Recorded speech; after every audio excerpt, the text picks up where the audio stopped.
to communications, or rather the report that Kenyans have been giving the president. You start with Gen Z, the protests that were there, and they were speaking back to the government and telling them, we do not agree with this. You come to 2025 as well, the demonstrations were there. Extrajudicial killings is something we do not agree with.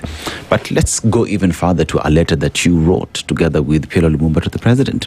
And with that, you highlighted several things: governance and accountability. And this is what you said: the strength of a democracy is not measured by the eloquence of its leaders, but by the resilience of its institutions. And you asked him to strengthen them. We will talk about national unity, the youth question, integrity in public life. Your Excellency, leadership is not about comfort, it is about courage. The courage to make unpopular but necessary decisions, the courage to admit missteps, the courage to listen. First question, this you speaking, was this letter ever responded to? And with the issues that you raised here, how critical is it for the president to listen to the people he is serving, to give them the report, the status of how they're feeling, the true feeling on ground? Yes, some of these things that we do, the letters that we write, the articles that we put in the newspapers, the conversations that we have, some of them are in part really documentation for future generations that this was done. I think that the person to advise President William Ruto is not yet born. The person whom President William Ruto can listen to is not yet born. And that is a very huge tragedy, because even the wisest of people and rulers, including King Solomon himself, have always had counsels, and they are counsels of people who will speak to them with candor. They are not people who will tell the leader lies because they know what he wants to hear. Okay. And so they end up with the naked king. Irungu Kangata, the governor of Murang'a County, has been praised as a very candid individual.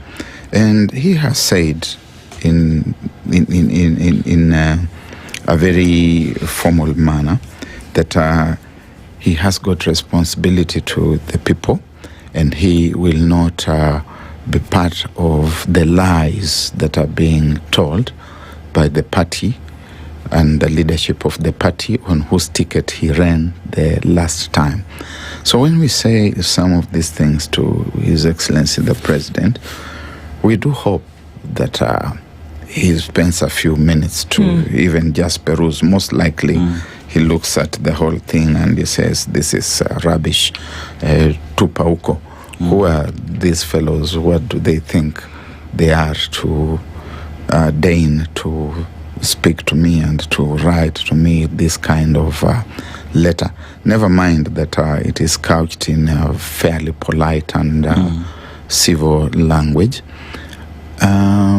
You cannot have the president abandoning the seat of power in Nairobi, in State House, in Harambee House, and is permanently cutting across the country on self-congratulatory missions that he calls inspecting development, where there is actually no development, and making new promises, even as he says, we have done this on roads, we have done this on electricity, we have done this with employment, we've done this with hospitals, which we know are not working, we've done this with education, which we know is collapsing.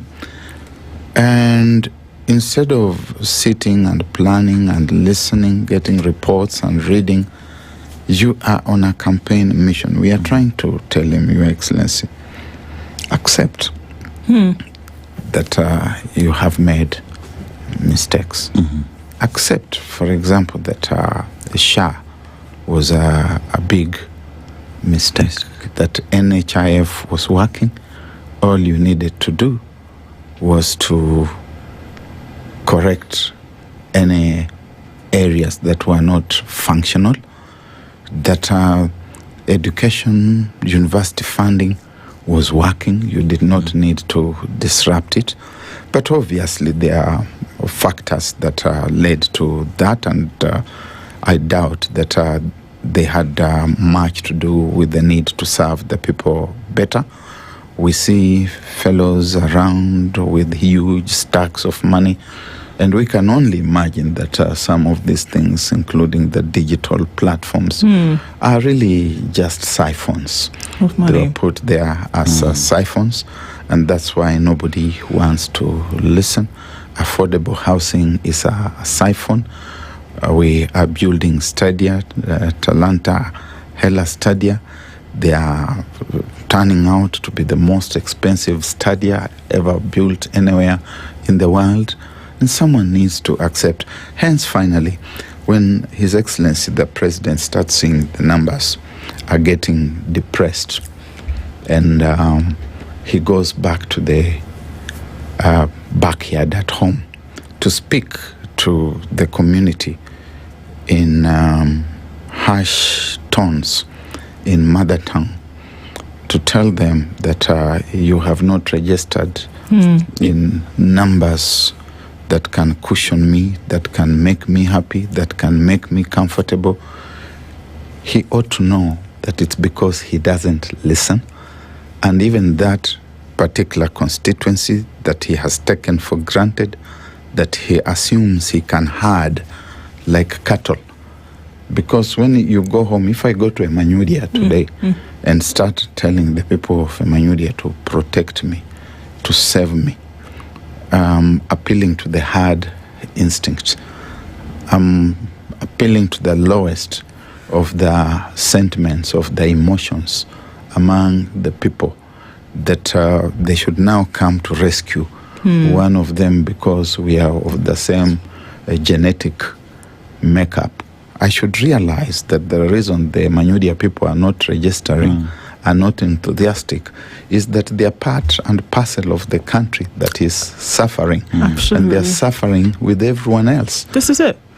And even as you say that, I mean, just casting my mind to the person who came up with the adage that a leopard will not change its spots.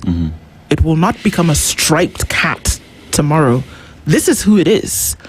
So if in a period of time you did not achieve certain things and you did not show direction into achieving them, the likelihood of that changing in the near future then is slim to none. But the problem here, whereby these things that may have been promised, or even the things that you mentioned, education, health, infrastructure, all over the place, the reason why they cannot be done, even if you really wanted to, is that Kenya owes too much in order for anything to be left for development. That's the truth. There's a reason why Kibaki did not borrow. And there's a reason why people keep touting about the development that was experienced during the Kibaki administration. The truth of the matter is that there is not enough wiggle room to take care of recurrent expenditure and development with what's left after paying debt. Kenya owes too much money to realize a significant index of development at the moment. That's the truth, void of emotion or any kind of romanticism. Is it safe to say that anybody, in or out, that is not addressing the debt problem further to the development infrastructure problem also then has no business dealing with these things? Because you can come and talk about how you want to implement a manifesto, but if you don't have the resources to do so, you will not do it. Yes, President Bill